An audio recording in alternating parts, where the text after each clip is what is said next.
Hey guys, welcome back to my channel, Nurse Lexi. So I always get requests to do videos about work, about my CNA job / tech in the hospital. So I decided to finally fulfill those requests, and I did a little vloggy vlog for you guys my last shift. So I'm taking you guys with me for the day. I can't really record too much, because I'm at work in the hospital.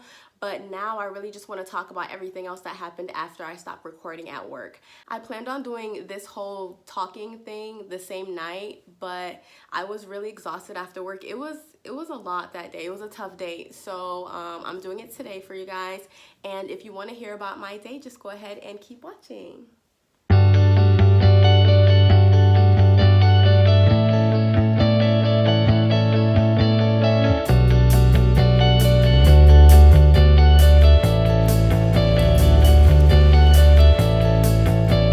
So my essentials for work are my Apple Watch, and I also bring my AirPods. I bring some snacks, of course.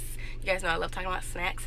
And I also bring my phone, And another key is to wear compression socks, you guys. If you're not wearing compression socks, what are you doing? Do you want varicose veins? No, they help so much. I wear compression socks to clinical and to work, so my calves are good. I am getting good circulation. And I also never really recorded my glasses, but I do not wear contacts to clinical or work because my eyes just get so dry with my contacts in, and I'm not trying to have dry eyes for 10, 11, 12 hours.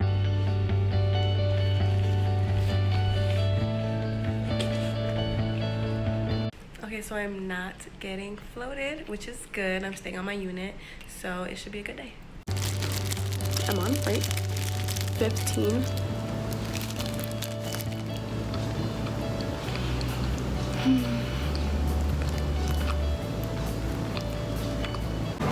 I'm going on a lunch run really quick, so yeah. Hey guys, quick update. So I think I did tell you guys that there were 2 techs when I came in, but they floated the other one, so now it's just me on the floor, so it is a little bit more hectic than it was earlier. But I'm just walking because I was on a Panera run. This isn't even for me. It's for some of the nurses that asked me to pick it up. But yeah, the day's going. It's busy. Probably won't leave early, but we'll see.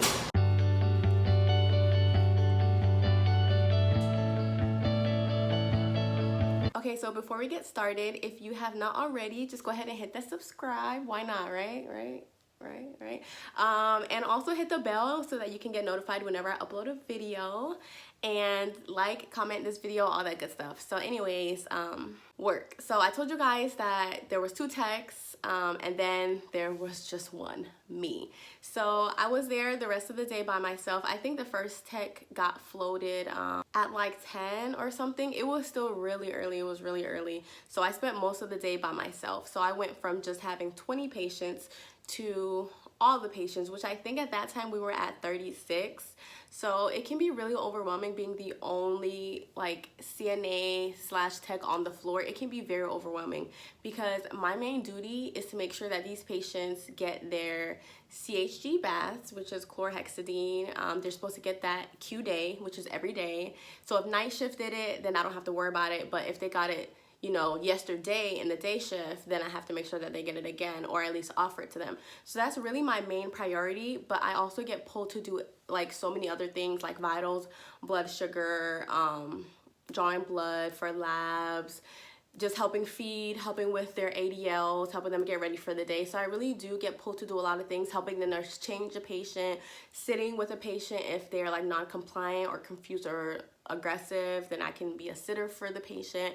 So even though I have my tasks to do, I always get pulled to do other things, and that's what kind of stresses me out because like I'm trying to do as many baths as I can because that's really my main goal for the day.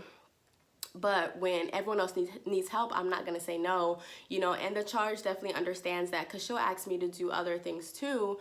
So they understand, like, if they really want me to be focused on baths, they'll tell me to ignore the walkie and don't answer the walkie and just do baths. But usually it's okay if I don't get every bath done because if they didn't get it during day shift, and it's late, it's okay. Night shift can still do it. It's okay. Like, it's not the end of the world. So let me tell you guys about my day. After that, it was pretty crazy. I think I was, there were 2 patients that were like pretty confused. So I was helping to feed them. I had to make sure that I came back for breakfast, lunch, and dinner to help feed them. One of them, it was really sad because I had seen him the week before. And it's just really sad when you see a patient get worse, you know?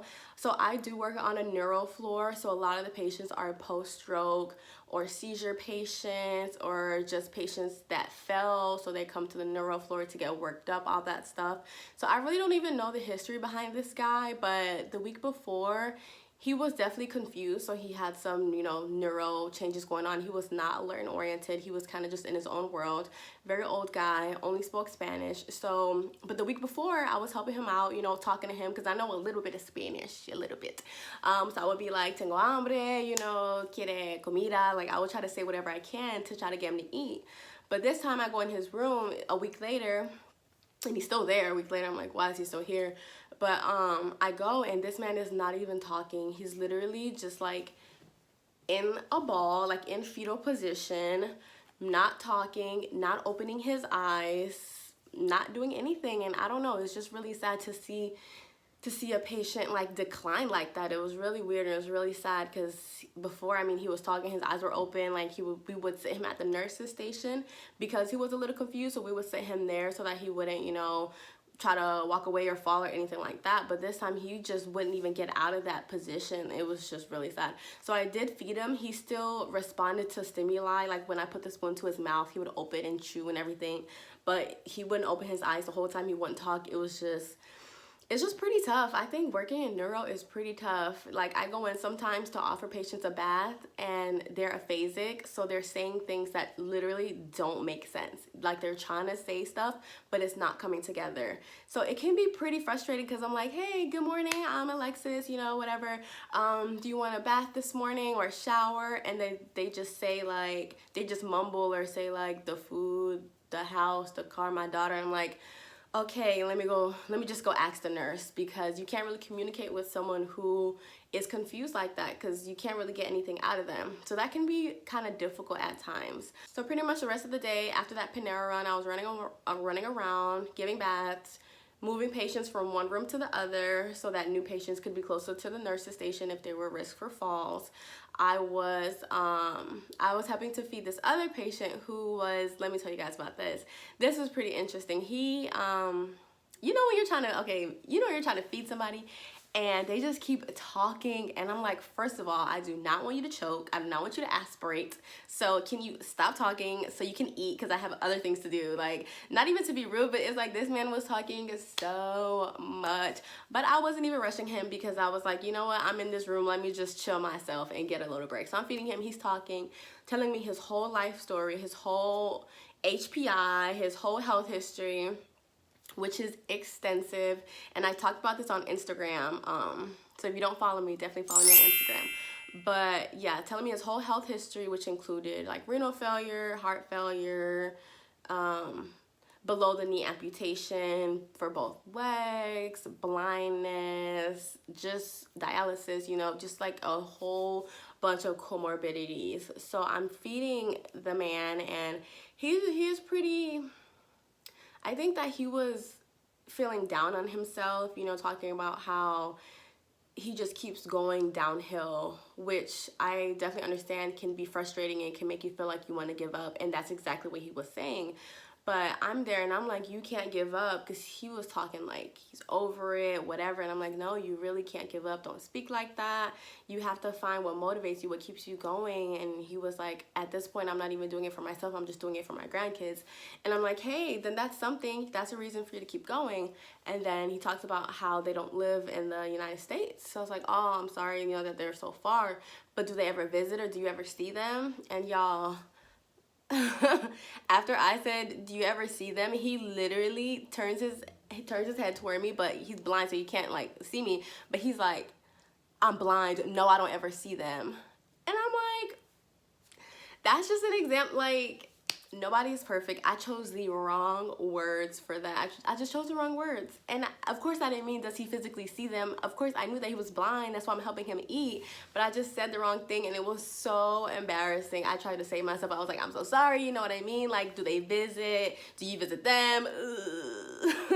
So that was terrible. That was bad. So then we moved past that. He kept talking. He was actually a really funny guy. So I helped him eat all his food and everything. Then I went to my next patient. What did I do after that? I think I was, what did I do after that?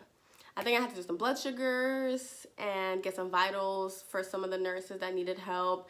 Then, so I was helping to change patients with the nurse or just changing them by myself, changing them out of their diaper and stuff. But the last part of the day was probably the most tough. It was the most tough. A nurse got a new admit from the ICU and they were just like not in a good state. Not necessarily a train wreck patient, but probably really close.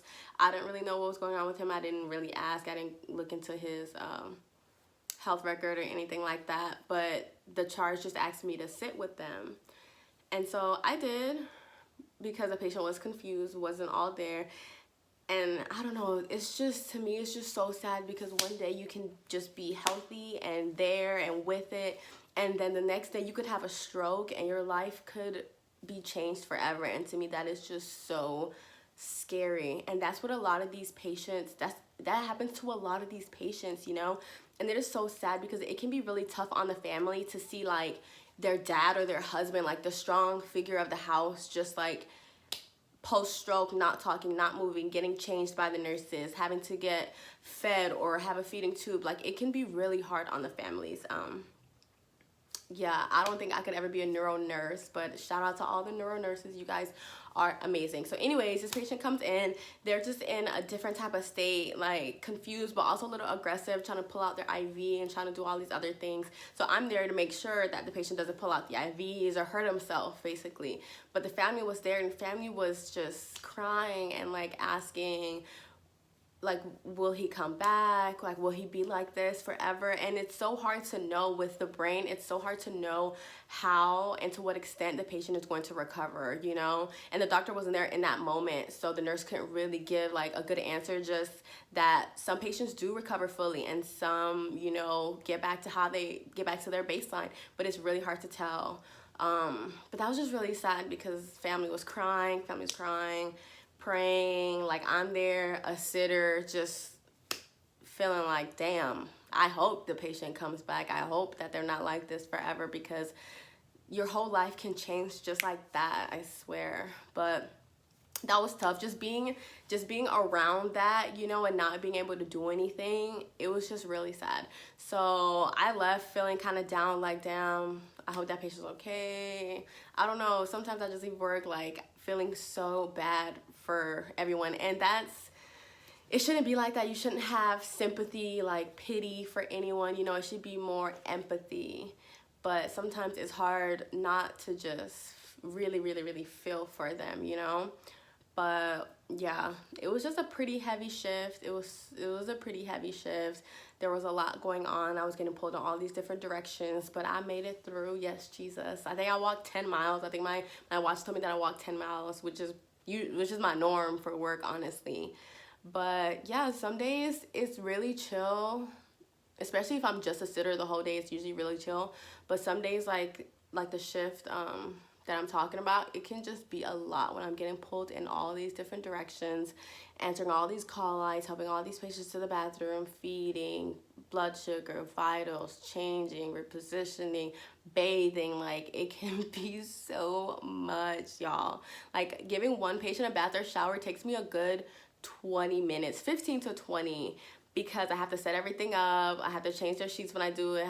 It's just so much. So yeah, it was a pretty tough shift. I was just like drained. I wanted to record, but I was just not even in the right state of mind. I was just like, damn, today was really tough, seeing patients in such a bad shape, you know.